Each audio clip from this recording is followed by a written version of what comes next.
Let's bow into the Buddhist Path of Awakening course. And welcome everyone. Tonight we're going to be covering Luminous, Emptiness, the book, Chapter 5, The Rainbow of Elements.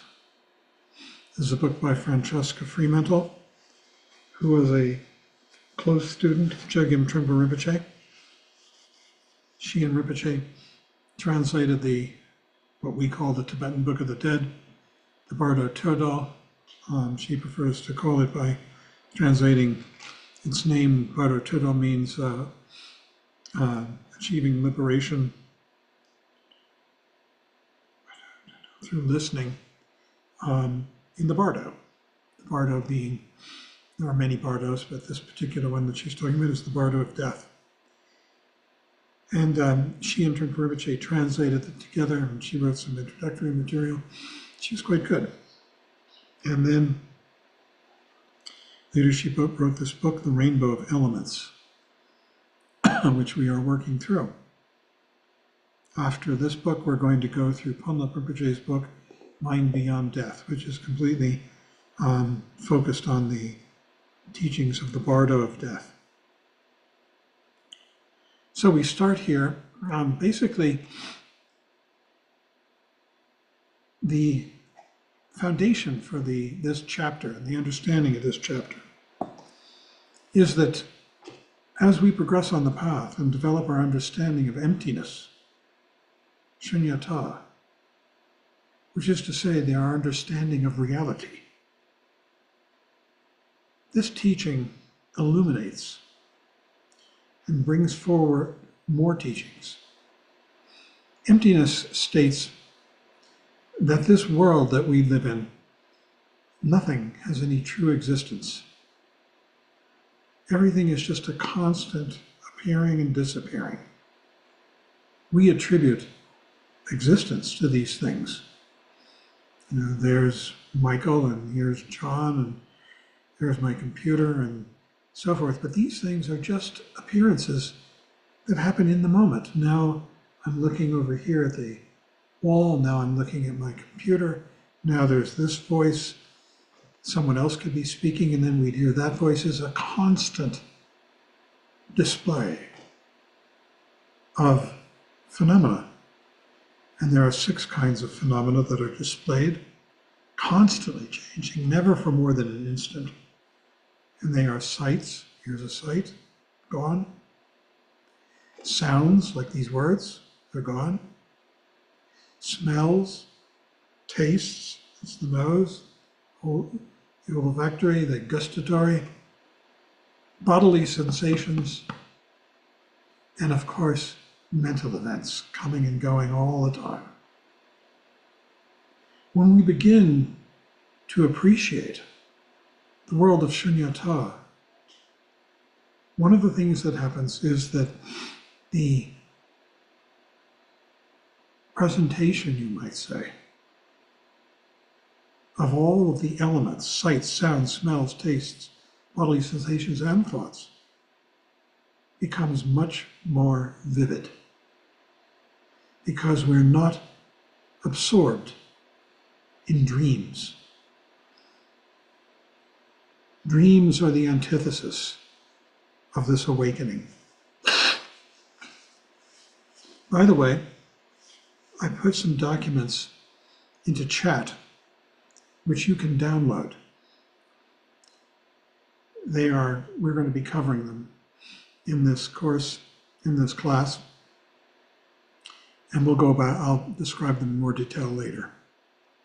But if anybody goes into chat and doesn't find these documents, send me a message. I might have put them in too early, and maybe you joined later and you wouldn't see them in there. But you should see them in chat. 2 documents. So, basically we start this chapter with the observation that the entire manifested universe, whether it appears as the confused phenomena of samsara or the pure visions of the Buddhas, is composed of earth, water, fire, air, and space, which are known as the 5 great elements. They are the basic materials of existence. They are what constitutes, from this perspective, reality. Now, we're very familiar with the Western sense, Western description of reality. Atoms, particles, energies, all kinds of scientific data. But this is just one description in words of what can be experienced. This Buddhist description is another description in words of what can be experienced. They're both just descriptions. Neither of them has any real existence, but the descriptions point us to what we can experience. Red, soft, sweet, so forth, all these qualities. This is the world that is being described here in Death and the Bardos. This world is basically the world of the teaching in the Vajrayana description of the real is described in terms of what are called, in what Francesca is using is the 5 Devis, female goddesses. Trungpa Rinpoche described them as the 5 Buddhas, or Buddha families. And they're the same. One's male, one's female, but basically they're referring to the same experiences that we can have. And I'm going to go through them as the 5 Buddha families, because there's more material on it, and I think you'll find it more accessible. So he starts out by saying these elements, the elements of sight, sound, smell, taste, all that, exist on 3 levels: coarse, subtle, and secret. The coarse or gross or material level refers to the physical reality of our bodies and our environment, the desk you're sitting at, the cup you're drinking from, including whatever can be perceived by the senses, sounds, smells, tastes, all of that. This is the coarse or gross level of reality. And whatever can be perceived even with the aid of scientific instruments, whose use allows us to penetrate far beyond the reach of the normal perception, but still remains within this physical world. This is the sphere of ordinary, everyday life. Behind this plane of existence lie the immaterial qualities of the elements, which determine how they manifest and function in the outer world. This is the subtle level of energy. It cannot be scientifically defined or measured. Each single element contains all 5 elements within itself. So the 5 elements are earth, air, water, wind, and fire. And each of them contains the other 5. We'll get into that. So there are worlds within worlds, all interconnecting and interdependent. The innermost dimension, the subtlest of them all, is called the secret essence. This is thus none other than the awakened mind, the ultimate state of emptiness and wisdom, in which we see all of these phenomena coming and going in the moment.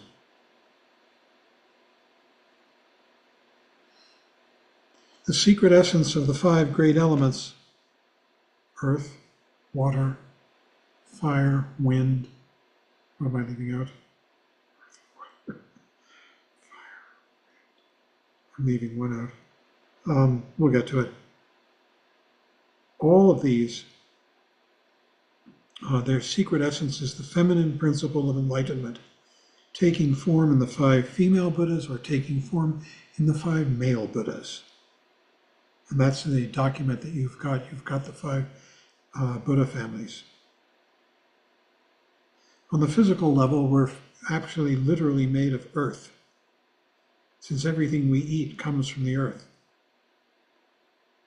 In the same way, a large proportion of our food and our bodies is made of water. We possess fire in the warmth of our body, and we take in air with the breath.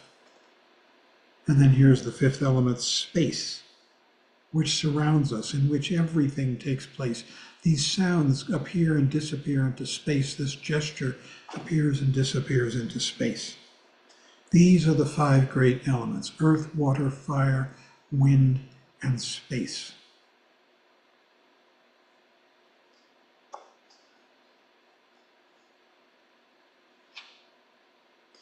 And the subtle qualities of these elements also give rise to our five senses, subjectively to the development of the sense organs, and objectively to their spheres of operation.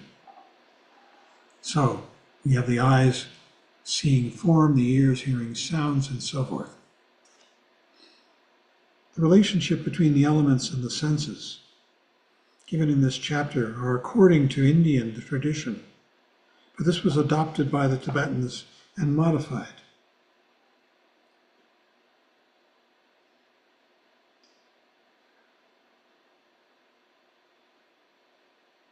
And we'll see how all of this applies to the description of death and the dissolution of the elements of the body at death.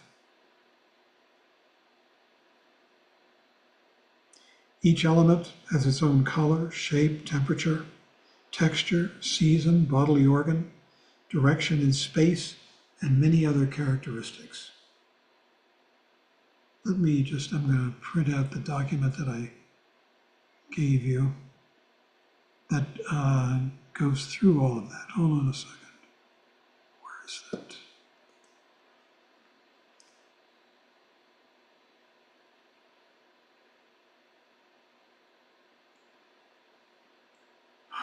So we have earth. We're going to go through the five elements. And there we are.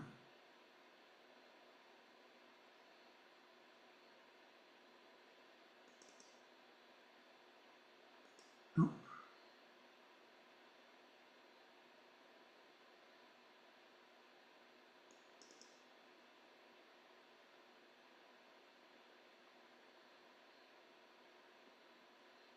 Sorry, I'm having some difficulty with these. There's that.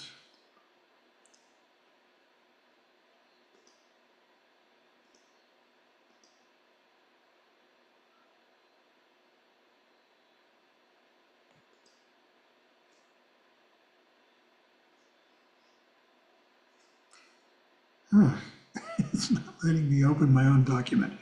Hold on a second.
Has anyone else been able to open this document on the... Most of us don't have it. We didn't have access to it. You don't have access to it? No, we don't see it in the chat. It didn't come through. Hold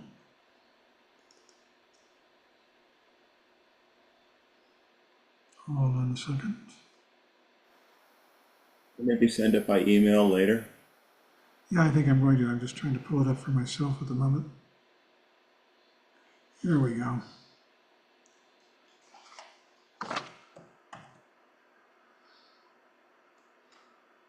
Sorry, my computer's just not good.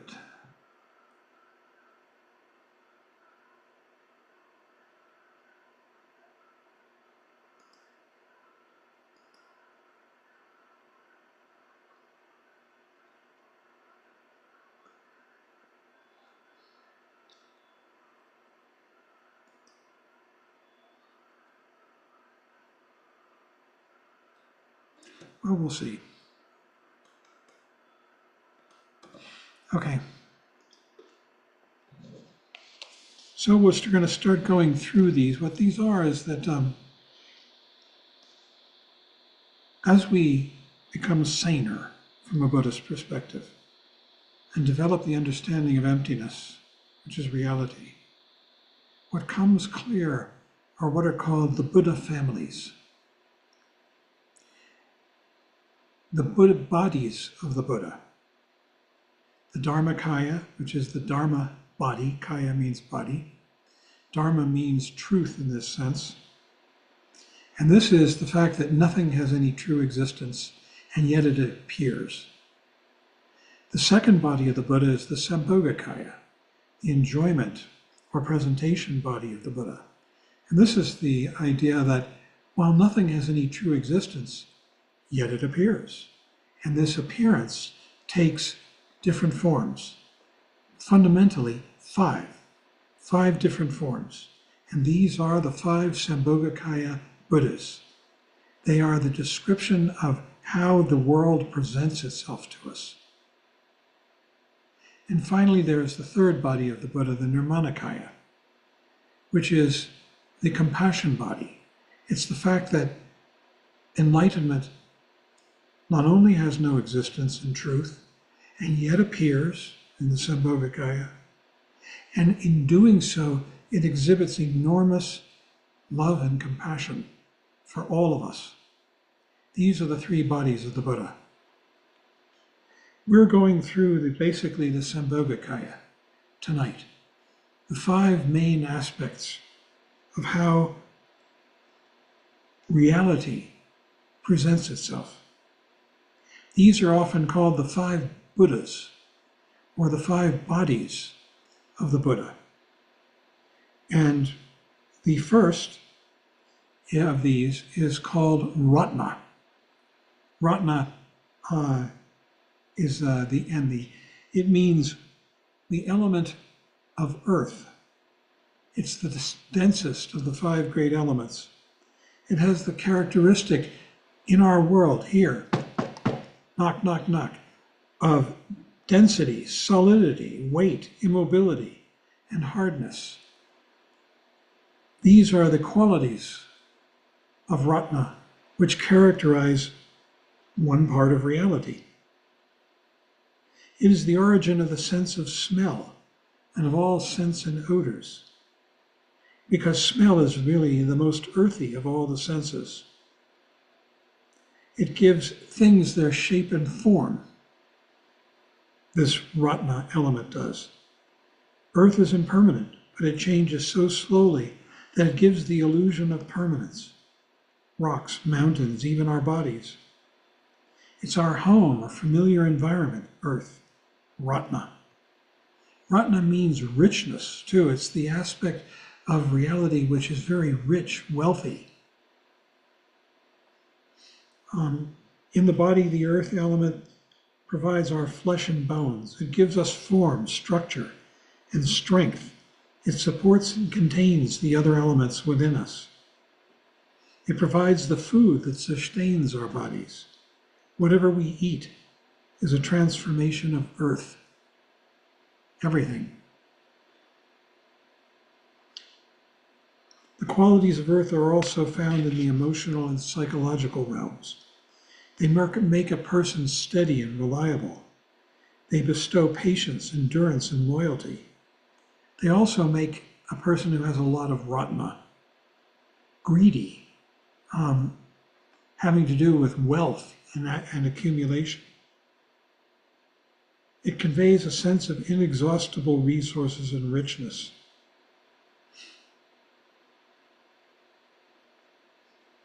Every plan, group, or activity needs some kind of basic structure and foundation, or else it will fall apart.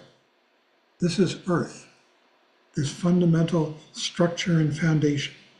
It's the womb of life.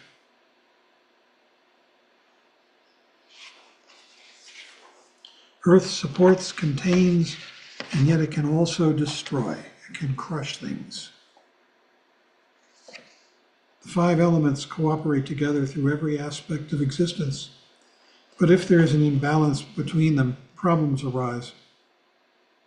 Psychologically, an imbalance of Earth can result in rigid, unbending personality, greed, an inflexible attitude toward life, or an over-reliance on formality and convention.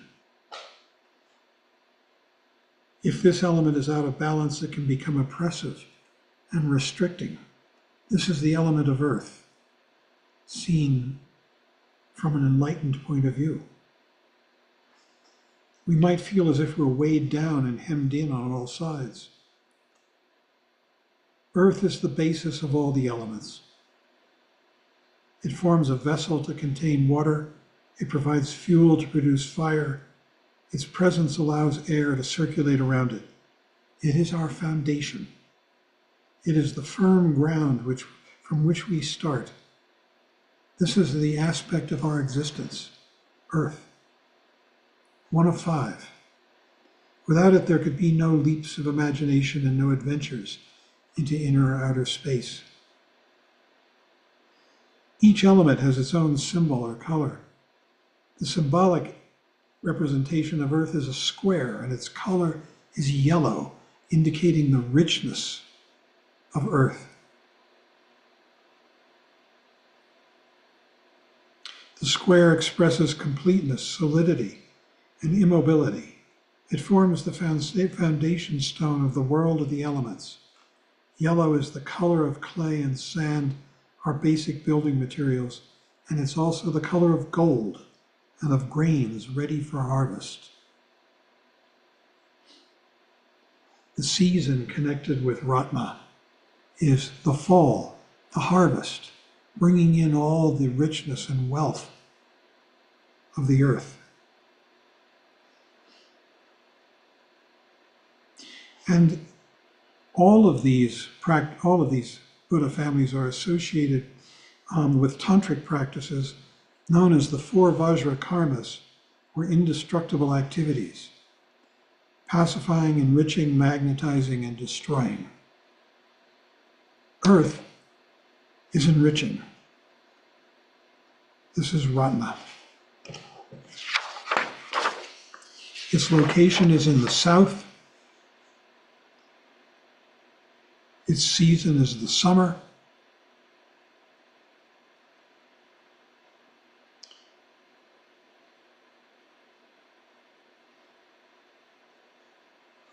And I'll stop there for Ratna. The second Buddha family that we'll look at is water. This embodies the element of fluidity. It makes cohesion possible. In this, it is the opposite of earth. It is water that allows things to mix, while their inherent earth quality tends to keep them separate. You can see this is a description of the world as we experience it.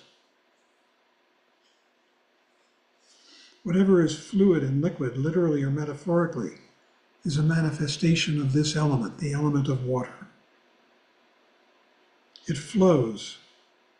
It appears as oil, milk, sap, and juice, anything that oozes, drips, or flows, wine and nectar. Everything we drink is a gift to the element of water. It pervades our bodies, just as it pervades the external world. It is responsible for the sense of taste and the fluid in food that carries its flavor. In the realm of the mind, the subtle quality of water imparts fluidity and adaptability. It has no shape of its own, adapting itself to any form. As long as it is not contained, it always continues in motion, giving a fluid and pliant quality to everything it infiltrates. So you can see we've had the quality of earth, which is solidity. Now we've got water, which is fluidity. It cleanses and purifies, sanctifies, cools, refreshes. It's a sacred offering to guests: water, coffee, alcohol.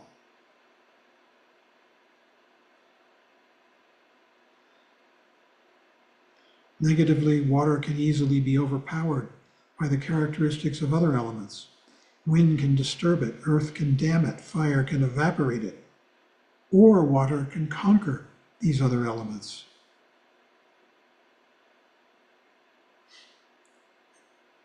Dousing fire, breaking through dams, and so forth. It's the element in people's psychology that makes it possible for them to move forward and adapt easily to changing circumstances. That's the water element. When channeled, it has tremendous strength, gentle but persistent power. In time, it can wear away the hardest rock, move huge weights. It is the power and personality to overcome obstacles as a river flows irresistibly to the sea.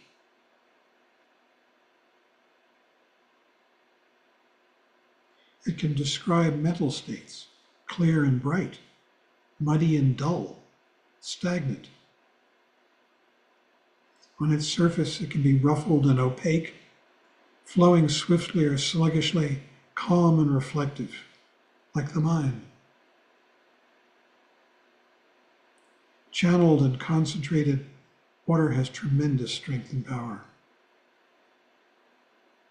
And all these descriptions of water can also be applied to mental states, which are expressive of the subtle qualities of the elements. Water, like the mind, can be clear and bright, sparkling and vibrant, or it can be muddy and dull and stagnant. Its surface can be calm and harmonious. It can be rugged and opaque. It can flow swiftly or sluggishly, just as the mind can. The symbol for water is the circle. The color is white, and the activity of the water is pacifying.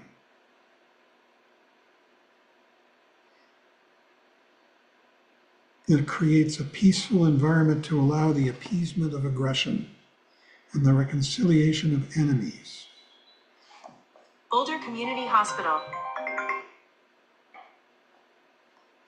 The healing of the mind and body, or the pacification of one's inner turbulence.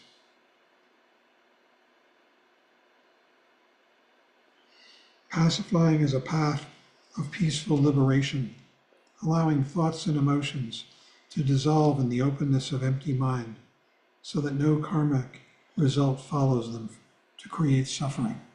This is water, the element of water. You can see these 5 elements constitute all our description of all of our experience: mental, physical, the world, inner, outer. Fire, the third, gives us heat and light. Its nature is to radiate, burn, transmute. Its character is temperature. With earth and water, it stirs seeds into life. It manifests as the sun, to which life owes its existence. At night, it is the moon and stars.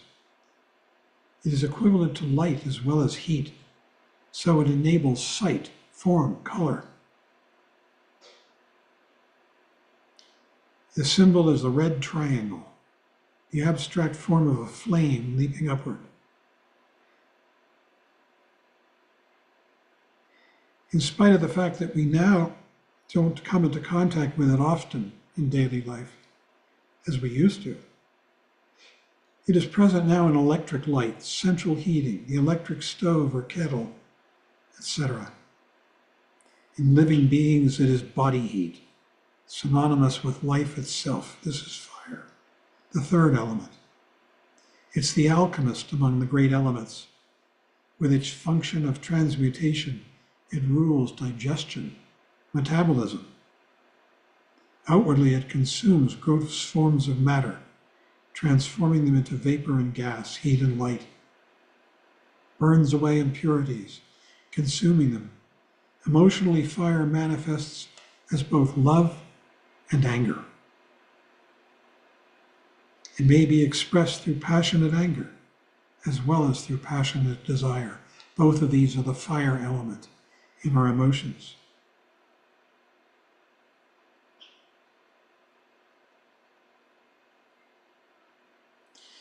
Yeah, the basic evils of passion, aggression, and delusion are all symbolized by raging fires.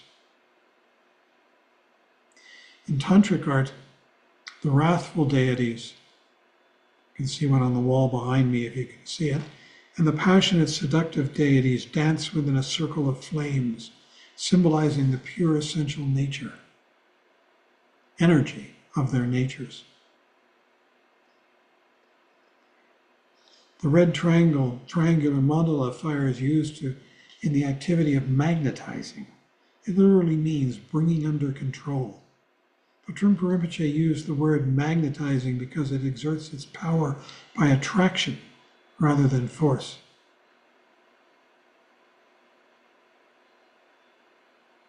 Fire couldn't exist without earth and air. It feeds on both. As it burns, its flames vanish into empty space, its final home. Air, the third element. Its characteristic is movement. Wind is simply moving air, constantly in motion. Gives birth to the sense of touch. We can see its effects. It is the breath of life to living things. Mobile, making growth and development possible. Air does. From the very start of life, since growth itself is movement and expansion, and this is air. Conscious awareness of breathing is the most basic and powerful method in meditation practice. This is air. It is also the medium for Ton Len, sending and taking, breathing in another's suffering and breathing out our happiness to them. It is prana, which literally means breath or air. It's the energy of life itself, prana, moving through our bodies, through the channels, the nadis. Prana, this energy of life that moves through our bodies, is always in motion. Like a restless horse, which is an ancient symbol of both prana and the wind. It makes possible within the mind and body not just the movement of breath, but also the movement of the limbs, circulation of the blood, messages from the senses, instructions from the brain, and transfer of all awareness from one part of the body to another. This is all the movement of air. If there is too much air, with not enough earth to balance it, activity will lose its sense of purpose. It is no longer grounded and becomes pure restlessness. People suffering from this kind of imbalance can lose touch with reality. The symbol of air is a semicircle, which can also be pictured as a fully drawn bow or as a crescent moon. The color is green and sometimes black. The mandala of air is associated with the enlightened activity of compassionate destruction. If pacifying, enriching, and magnetizing have not succeeded, it is sometimes necessary to destroy whatever outright, and that's air. And finally, the fifth element is space. It's the origin and the precondition of the other elements. They all appear in space. It's also where they culminate, where they end. The Sanskrit is Akash, which means shining and clear, A-K-A-S-H-A, Akash. It is the dimension in which everything exists. So we have earth, solidity, fire, warmth and heat, water, fluidity.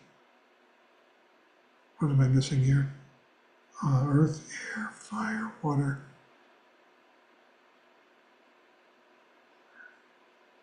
I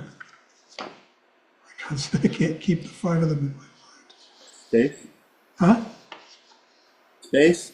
Space? Well, this is space. Akash. So it's the dimension that accommodates all the others. All encompassing, all pervading, boundless. It's synonymous with emptiness. You can't actually find space. It's everywhere and nowhere. It's the element in which vibration takes place, the primordial pulsation of life. Like space, mind is infinite and boundless, both of them. Neither one has shape or size, does not dwell anywhere, no color or characteristics. Mind is inner space, the space within the heart, where we can journey infinitely and timelessly. Space contains all the elements within itself, yet it is beyond all characteristics. There it is, earth, water, fire, and air, all exist within the space. Earth, water, fire, and air. Space is expressed through the dance of these elements. The symbolic color of space is blue, as of the sky. The symbolic form of space is a point or dot, sometimes drawn as a small circle. So these 5 elements are aspects of awareness. They are the 5 Buddhas and the 5 Devis.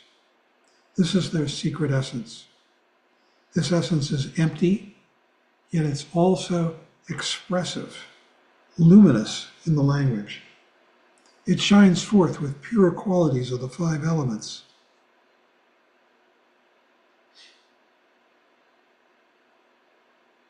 So earth is yellow, water is white, fire is red, air is green, space is blue.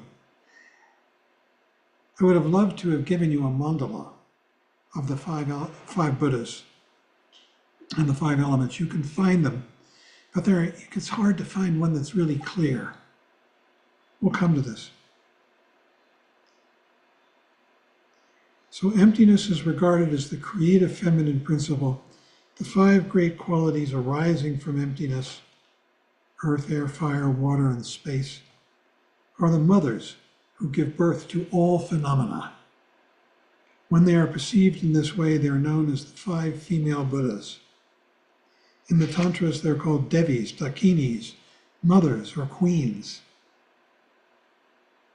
So now we'll go through the 5 Buddhas, 5 qualities, 5 families. Ratna, which is earth, is called Buddha Lochana, the eye of the Buddhas. Her name does not refer to ordinary sight and has no connection with the relationship of the 5 senses to the 5 elements mentioned earlier.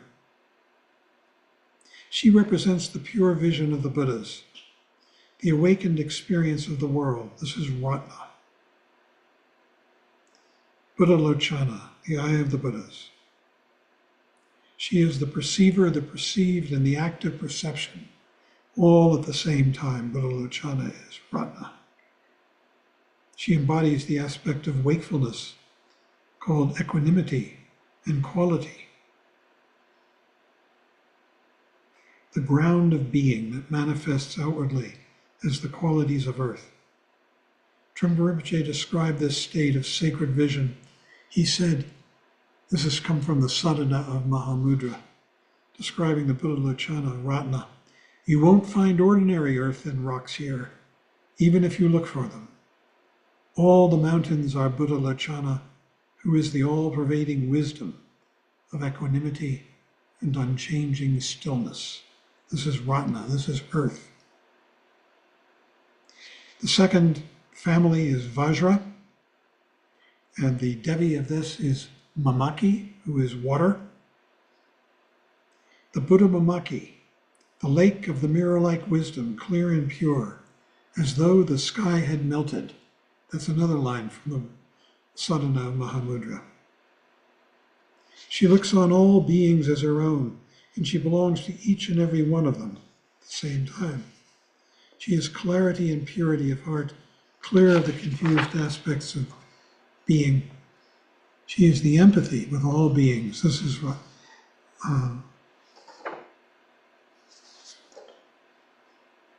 this is Vajra. She infiltrates everywhere, surrounds us, pervades us, is the water of life. So as Ratna lives in the south and is the earth, represents wealth, Vajra lives in the east, and she represents mind, clarity of mind, clear mind, mind that is so clear that it destroys ignorance and perception and confusion.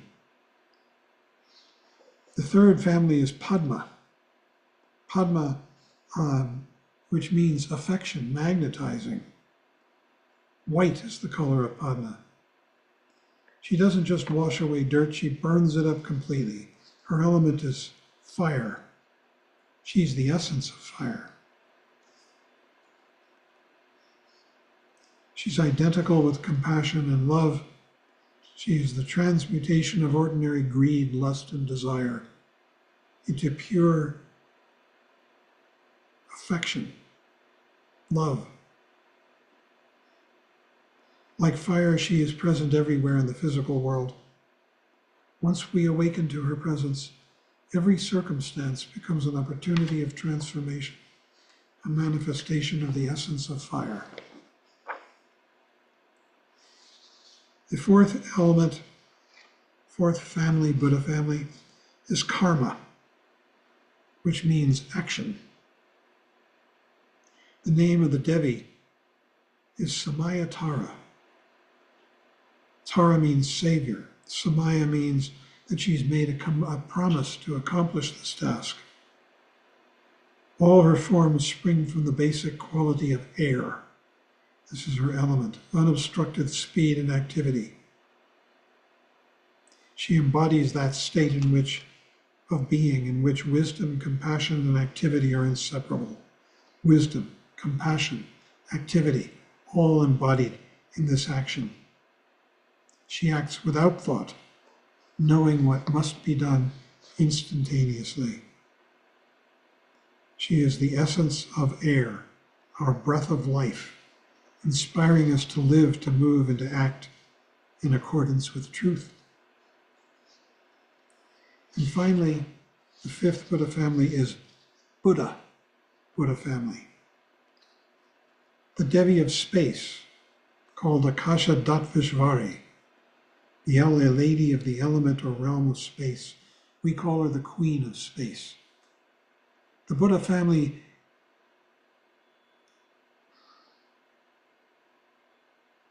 is unreactive. It accommodates without any reaction to what is accommodated. So she is the feminine principle of space and emptiness, the creative matrix of the whole of existence. She can't be described in human language. Her nature is immensity, expansiveness, and openness, all embracing and all pervading. She reigns at the center of the mandala and gives birth to all the elements. So we have Buddha at the center of the mandala. In the east, we have Vajra, intellect, clarity. In the south, we have Ratna, richness, earth. In the west, we have Padma, fire, heat, magnetizing, warmth, love. And in the north, we have Karma, air, movement, destruction. So in conclusion, the five Devis embody the ultimate, empty, yet luminous nature of the elements, of everything. They are aspects of pure enlightened energy, shining forth from the state of non-self and non-duality. This is the description of the world seen without confusion, seen through the eye of Shunyata. We're made of the five elements, each one of us. Some have more than others. We're utterly dependent on them. So when they begin to disintegrate at the time of death, it means our ordinary world is coming to an end. And if we understand the nature of these 5 Devis, these 5 elements, we shall see that there is really nothing to fear and nothing that can be destroyed. It's a constant changing presentation.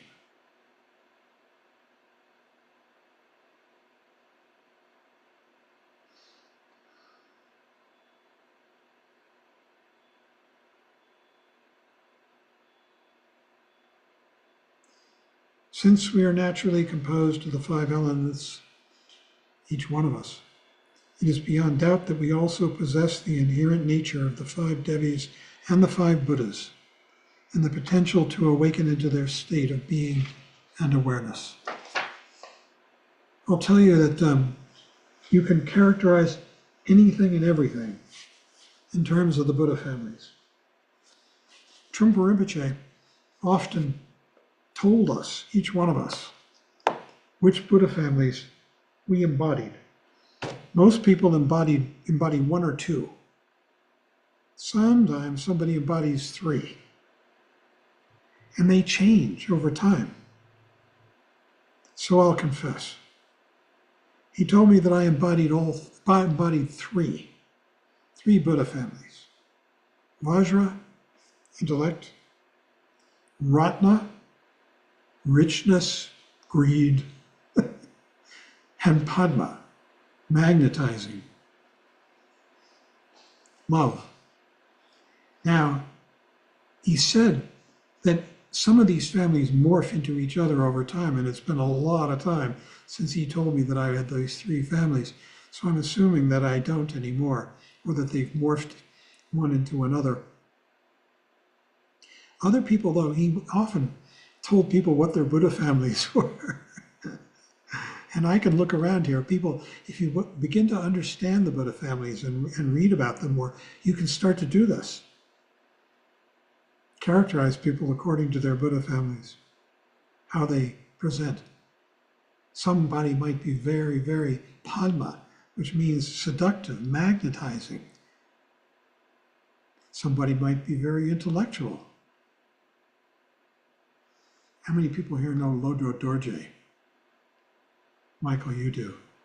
So, Vajra, oh my God, just pure intellect embodied, right? Totally intellect. What are you saying? Just agreeing. You just agree. And other people, remember Michael Cohn? Our friend Michael Cohn who passed away? Oh my God, was he Ratna? Huge, sort of big guy, fat, jolly. Robin Cornman also. Robin Corman, Ratna. But I actually think they had other qualities too. Robin was very Padma. Mm-hmm. And Michael was very Vajra. So I think, he was Ratna Vajra. I could make some comments about some of the people in this room that I know better than others, but I'm not going to. How we each embody the Buddha families, these qualities. In class at Naropa, we thought of the characters in Star Trek in regard to the 5 Buddha families. So Captain Kirk embodied karma, always action. Captain Kirk embodied karma, always action, getting something done. Spock, of course, was Vajra. Oh, Spock was Vajra, yes. Dr. McCoy was Padma, always a great deal of passion about whatever he did. Scotty was Ratna. Scotty was Ratna? Yeah. And Sula was Buddha. He'd be going into some nebula or something, he'd just be staring straight ahead. So if you're familiar with the original Star Trek, you have a real sense of my Buddha families is somewhat caricatured in the actors there. But it's not completely trivial or frivolous either, because when you characterize things according to the Buddha families, it helps you understand them. And you begin to see them everywhere, in all kinds of things. What would we say about Donald Trump? He's so neurotic that it obscures the Buddha families. Certainly Ratna. wouldn't you say? Yeah. I'm trying to think one else. Maybe karma. I was thinking Padma, seduction. It does draw people in. Not everyone, because he also repels others, but he does draw people in. Yeah. Anyway, Kamala Harris. Now there was a lot of Vajra, intellect. Kamala Harris. So we could actually have a lot of fun characterizing the world in terms of the 5 Buddha families, or the 5 families of the Devis and Buddhas, because they're in union. So any questions or comments about this? Complaints?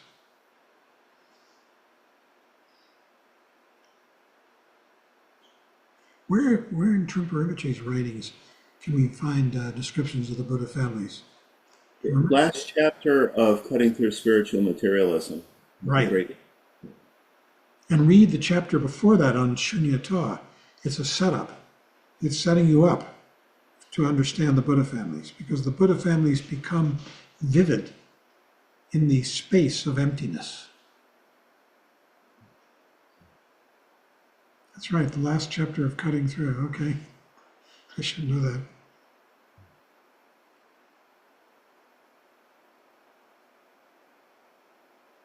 I was just going to say, in regard to the elements, that one way of understanding emptiness is through interdependence, cause and effect, that things don't appear in any one way based on their own nature, but on combinations of things.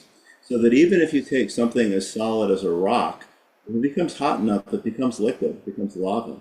And if you take something as ephemeral as air and freeze it enough, it becomes liquid or solid.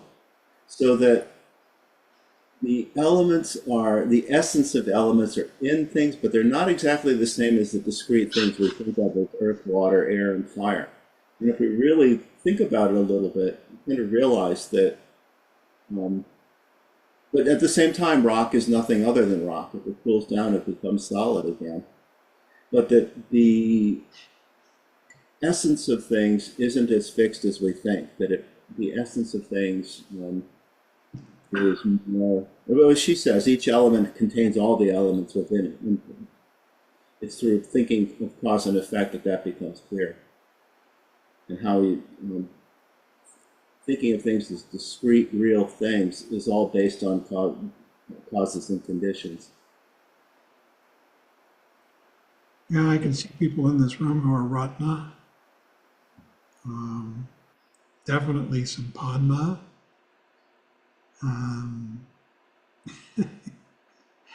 Karma. Oh my goodness. John Tyler. Karma. Activity. Accomplishing.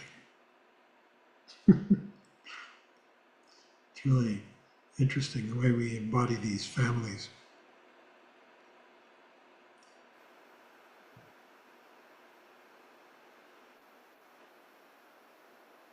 Any comments or complaints?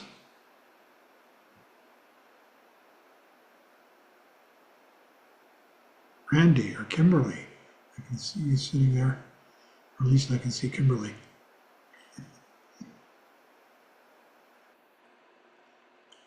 Randy should know this. He's been around a long time. You know the Buddha families.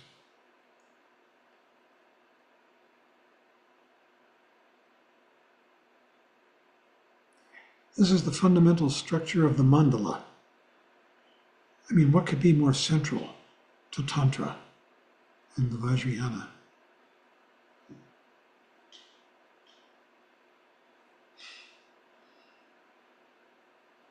And when we get to the Vajrayana, it becomes very concrete, grounded in our experience, everyday experience, which is what the Buddha families are, among other things. But they're everything, actually. I'm just wondering if maybe we should, instead next week, instead of going on with this book, we could send out PDFs of the chapters on Shunyata and the five Buddha families from Cutting Through. Maybe you and I could talk about it, Michael. See if it's would be helpful for people.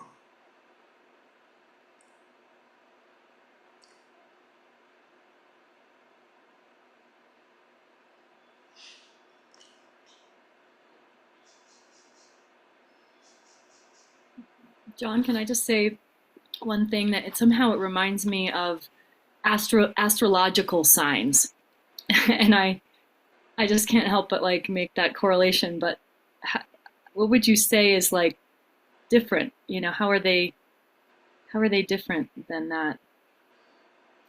Aquarius, Taurus, you know, whatever. Because they are simply descriptions of the qualities of life. Padma, for instance, fire, warmth, magnetizing. It's a description of these qualities. It's not predictive, but there are people in this room who have a lot of Padma. That means that the way they relate to the world is magnetizing it as a sort of a strategy for how to get along in life, and as a strategy for generosity and intelligence, because that magnetizing quality of Padma sees the qualities of other things and is attracted to them. So the kind of flavor of the klesha, maybe, or something. Well, the kleshas, each klesha, you know, these are defilements. You could find them in a family. So the klesha, for instance, of the Buddha family is stupidity, greed, complacency, self-satisfaction. That would be the klesha of the Buddha family. The klesha of the Padma family, lust, overweening desire, you know, willing to manipulate in order to satisfy one's desires, a way of distorting the world by desire. That's the klesha, the defilement, the neurosis. One way of describing neurosis of Padma family. How about you, Michael? What am I? Definitely Vajra. Vajra? Yeah, do Yeah, Vajra. Vajra and Ratna. My refuge and bodhisattva names are correspondingly Vajra and Ratna name.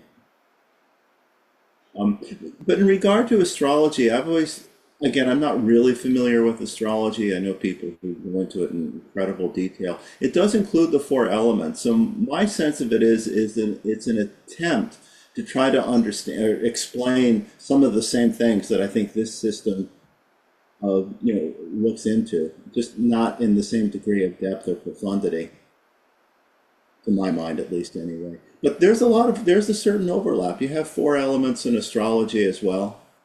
It's I'm not talking about this predictive power, but I think there is some perception in astrology of some similarity in what's seen as the basic elements of the world. So there's some similarity, but it's not the same thing. I think there's less emphasis on the predictive aspect in the Buddha families. Right, yes, yes. Astrology seems to be more about predictive aspects, predictions. To me, I don't know, but I don't know much about astrology either.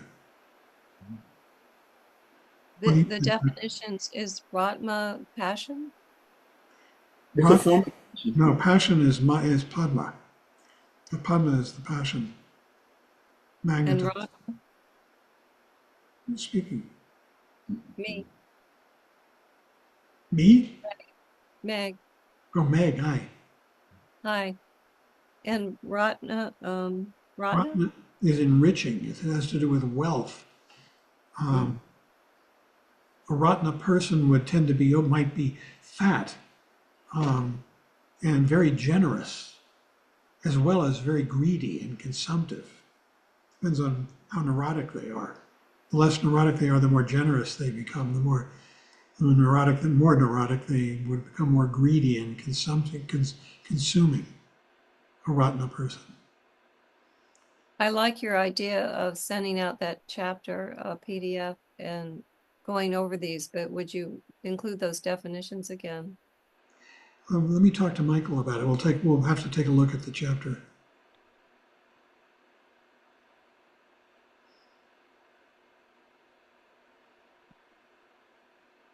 Now, Trungpa Rinpoche really taught the Buddha families a lot. It was because it was so key, a follow-up to emptiness, and then key to the entrance into the Vajrayana and all the symbolism of the Vajrayana.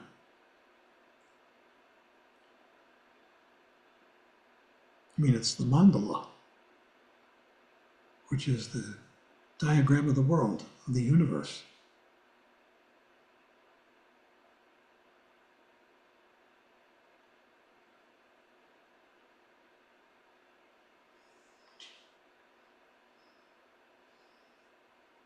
If we don't have more questions, we went in early tonight. What do you think, Michael?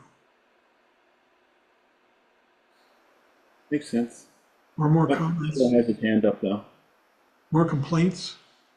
I don't know. Lodra? Yeah, Lodra. Can you elaborate a bit more the connection that the five Buddha families have to the Bardo teachings we've been going through over the past few weeks? To the what teachings we've been going through? To the Bardo teachings? The Bardo teachings.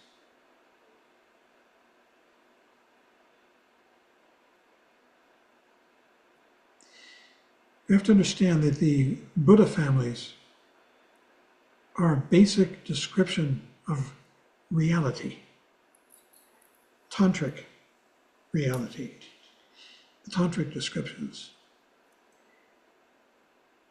The Bardos, let's take the Bardo of death, for instance.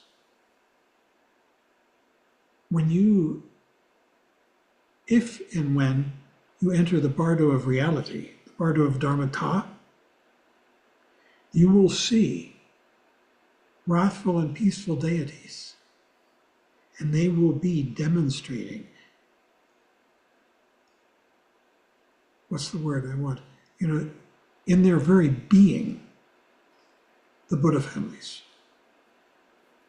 Different ones of them will be exhibiting different Buddha families more and more powerfully.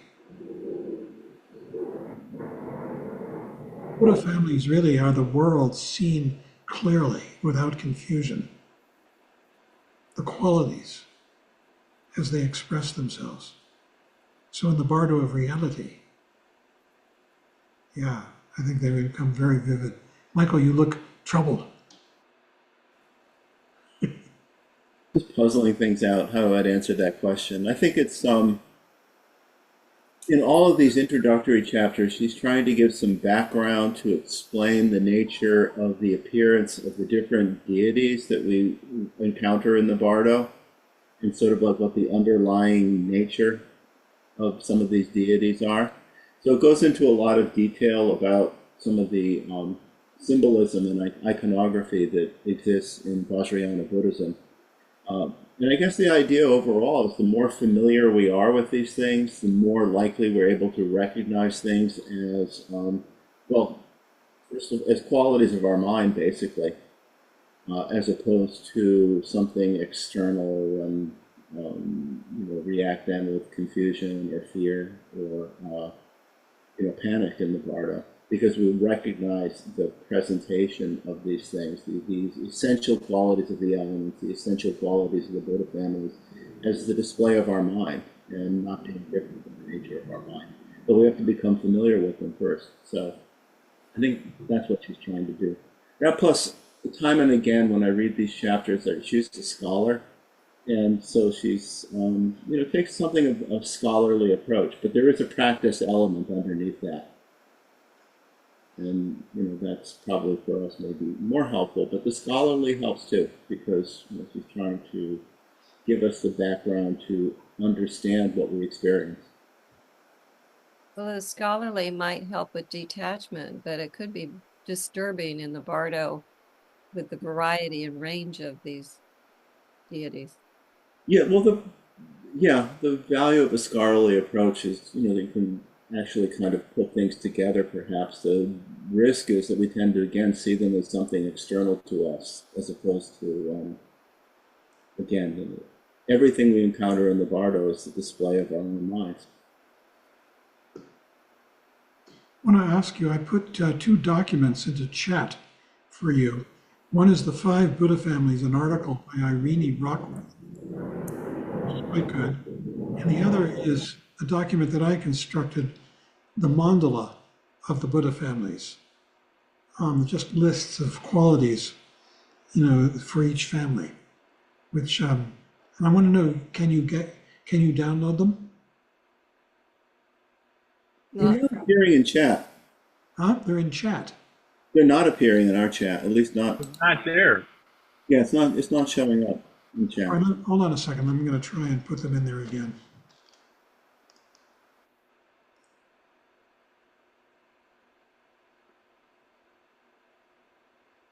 No.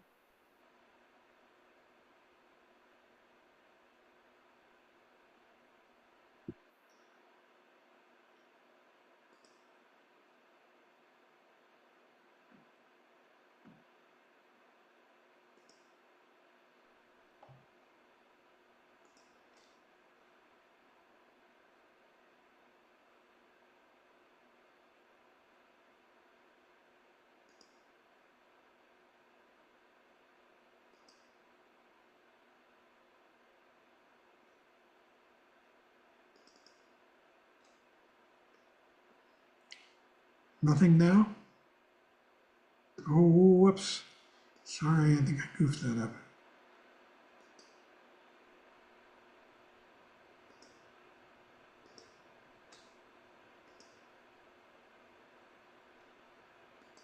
Good email. Yeah, I'll do that later if this doesn't work.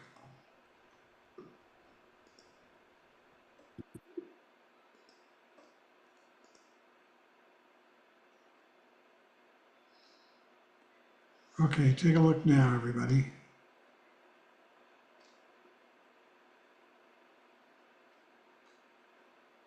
Nothing there? Oh, wait a minute. Now. Yes. Yes. You Yes. got the documents? Yeah. Terrific. I just But didn't click. download I them? didn't click the final button.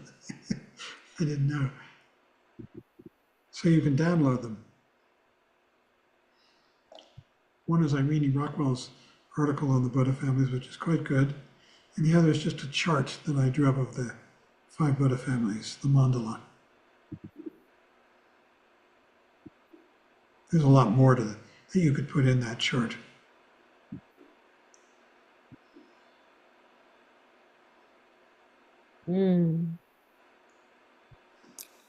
I was wondering, John, regarding the connection between the Bardo and the 5 Buddha families. I know the 5 Buddha families as psychological states and representations of our energies. But I'm wondering if we can find ourselves in a temporary situation where these qualities manifest themselves more. For example, I'm a very Vajra person, but when I find myself in a romantic relationship, I find my karma and my padma really coming out very much. So it can be the bardo of padma, for example, or the bardo of karma with a new job and the like. There isn't a bardo of a family. Okay. Bardo just means interval, and there are the main bardos that we are studying. But within those bardos, you can experience yourself and the world and other people, and these experiences will manifest and communicate in terms of the families. So you might have communication with a person who's very Vajra, like yourself, who has a lot of intellect and who tends to see the world very sharply, defined.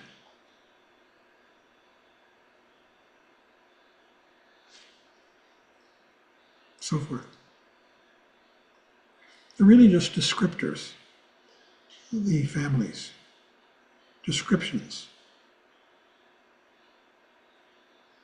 intellectual, generous, seductive, all kinds of descriptive words.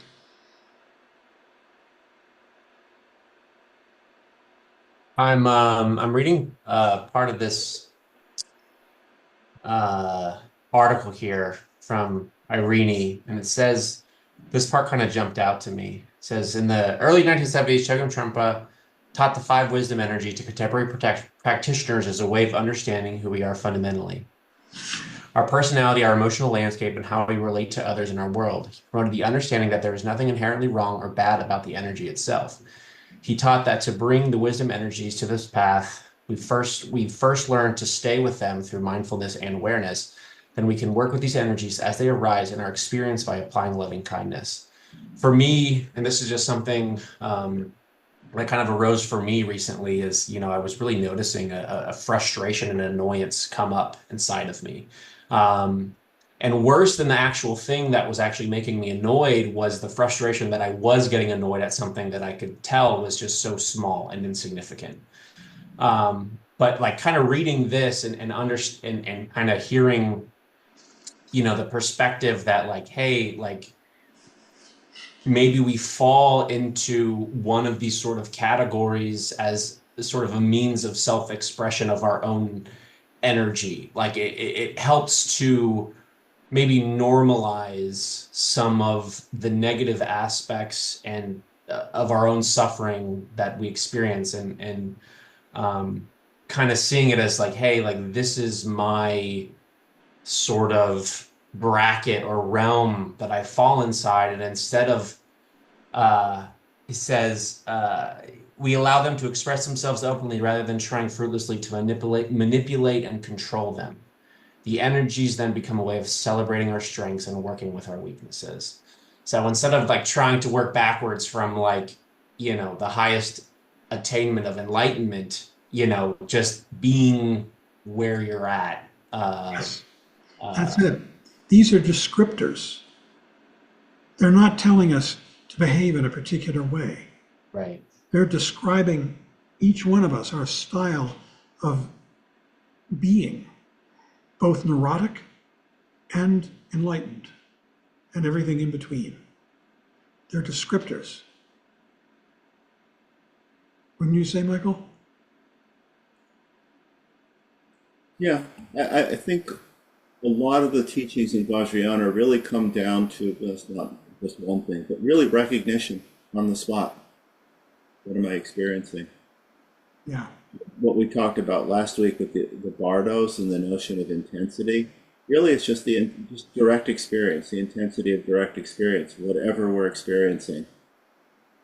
Not immediately reacting from an ego point of view of whether it's good or bad, or we can control or are in danger of being overwhelmed by, but just seeing things as they are. And being able to ride the intensity rather than being thrown by it.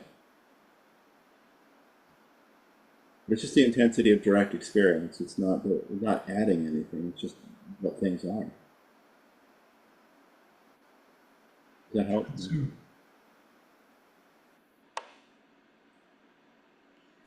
So, 5-element acupuncture. A lot of this sounds to me like what I've learned in 5-element acupuncture, in that if your air element is out of balance, you'll lean towards one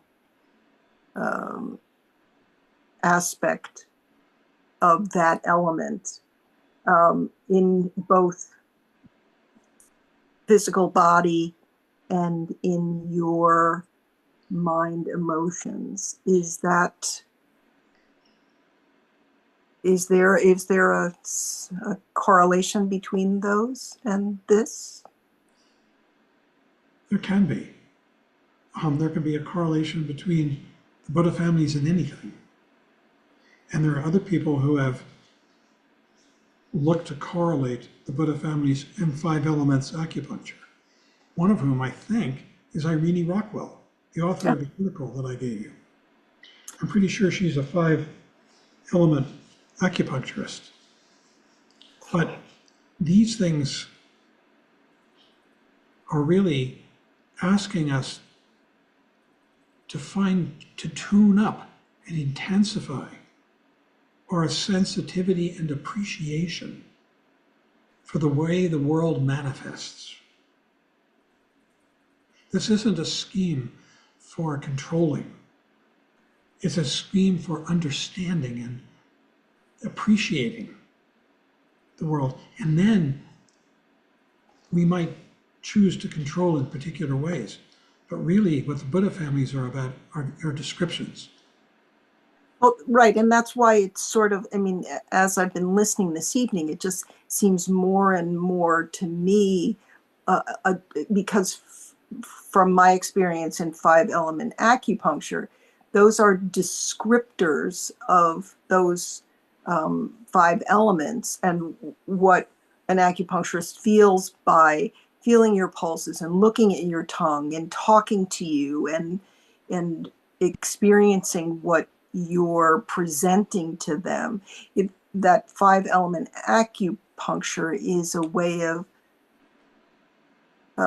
describing what you're presenting or what I'm presenting to them during an acupuncture session, which is always changing.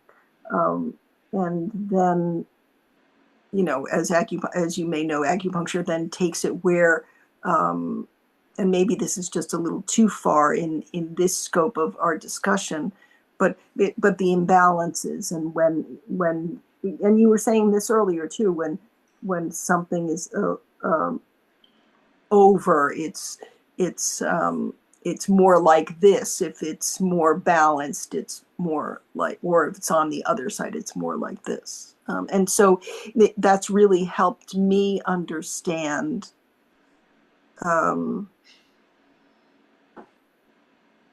don't know, it's over the years in terms of acupuncture and 5-element acupuncture, it's helped me describe some of the things that I'm feeling physically, mentally, emotionally. And so I thought this discussion might help people look at our discussion as you've been saying, as descriptors. So I'm hoping that has been helpful. I'm not sure, but I have a vague recollection that 5-element acupuncture was actually started by a student of Trungpa Rinpoche. Oh, wow. I'm not sure, but that's my memory. And so, yeah, the 5 Buddha families would have had a huge influence. Thank you. Sure. We should do some research. Yes. You know, I have a question about, for instance, where it says karma, the karma family seems pretty negative. I thought karma, action, cutting, attack, destroying, neurosis, jealousy, paranoia. But I thought karma also embodied a huge range of things. It does. Action. Getting things done. That's really what the karma family is about. Although it says cutting, attack, dash, destroying. You can do that too, and destruction can be very positive. It's a part of life. Creation, endurance, and destruction.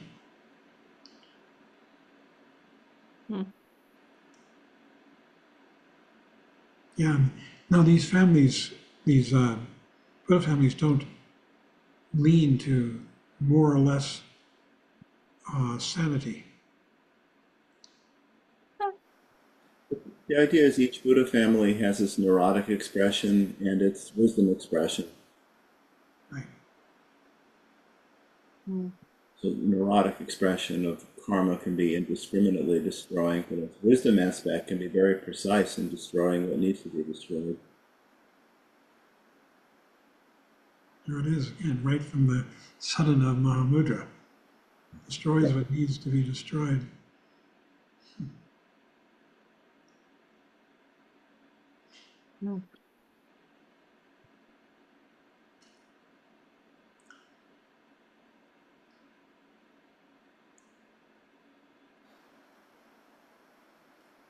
Perhaps we should close this time. Who's leading the chants? Rob? So I'll do the chants. Do you want to put them up, or should I? If you could put them up, that would help me. Thank you. Okay. And I'll mute everybody.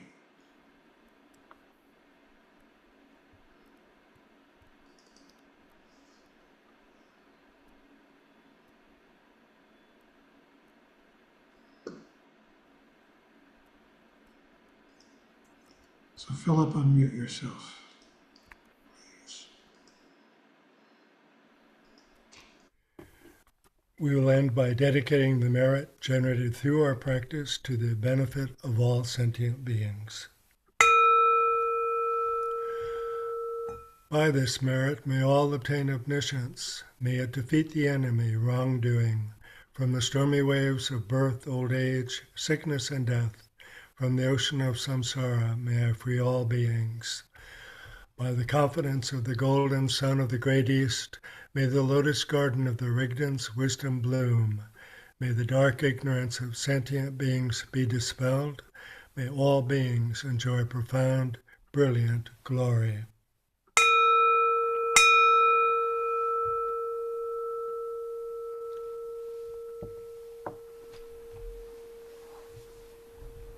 Thanks, everybody. Thanks, John. Thanks, John. Thanks, John. Well, thanks, Phil. Thank you. Thank you, Philip. Thank you all. Thank you. So nice. Thank you. Good night, everyone. Michael. Good night. Michael, Yes. what do you think about this idea? Maybe we should take a look at the chapters on Shunyata and the five Buddha families. Okay, yes. I'll stop the recording. Huh? Stop the recording. Sorry. Thank you.